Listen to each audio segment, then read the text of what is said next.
Hi மக்களே, என்னடா பேய் மாதிரி வீடியோ போறேன்னு நினைக்காதீங்க. ரொம்ப நாளா ஆச்சு வீடியோ போட்டு. இன்னைக்கு என்னோட ஆதங்கம் உண்மையிலே தாங்கவே இல்லை. ஏன்னா பிக் பாஸை பத்தி தான் பேச போறேன். நேத்து நடந்த எபிசோட நான் இன்னைக்கு தான் பார்த்தேன். என்னால ஜீர்ணிக்கவே முடியல. இந்த வீணா போன கமுர்தினும் இந்த வீணா போன பார்வும் செம்ம காண்டாகுது மக்களே. எனக்கு அவ்வளவு ஒரு கோவம் வருது. எனக்கு என்ன பண்றதுன்னு தெரியல. அவங்க சாண்டா என்ன இது பண்ணாலும் இருக்கட்டும், அவங்க என்னென்ன வார்த்தை கேட்பேன். உண்மையிலே நீ வீணா போன காமுதாண்டா நீ. எனக்கு செம்ம காண்டாகுது ஃப்ரெண்ட்ஸ். அவ்வளவு கோவம், அவ்வளவு ஆத்திரம் வருது. தயவு செய்து நீ உள்ள மட்டும் அனுப்புனா 2 பேரையும் தரத்தரன்னு இழுத்துட்டு கூட வந்துருவேன். எனக்கு அவ்வளவு காண்டு. எனக்கு இந்த வீடியோவை பார்த்துட்டு அப்படி பிடிச்சி தள்ளி விடுறா. நீ ஒரு பொண்ணு தானே, எவ்வளவு அக்கிரமம் பண்ணிக்கிட்டு இருக்க நீ வீட்டுல இருந்துகிட்டு. எங்க சீசன்ல எல்லா சீசன் லவ் பண்ணாங்க, உங்களை மாதிரி கன்றாவதியா பண்ணிக்கிட்டு இருந்தாங்க.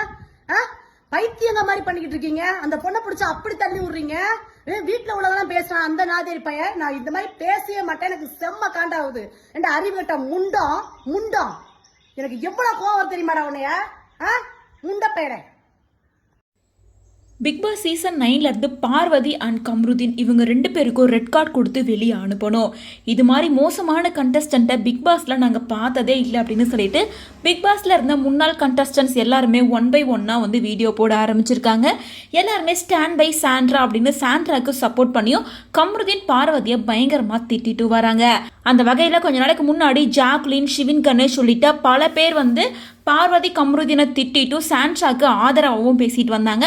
இந்த நிலை நேற்று கார் டாஸ் நடந்ததுக்கு அப்புறமா பலருமே சாண்ட்ரா பக்கம் சாஞ்சிட்டாங்க அப்படின்னு தான் சொல்லணும். ஏன்னா சாண்ட்ரா கிட்ட அவங்க தப்பாக நடந்துக்கிட்டது ஒரு மேட்ரே இல்லை. டாஸ்கில் அப்படி தான் நடந்துப்பாங்கன்னு சொல்லலாம்.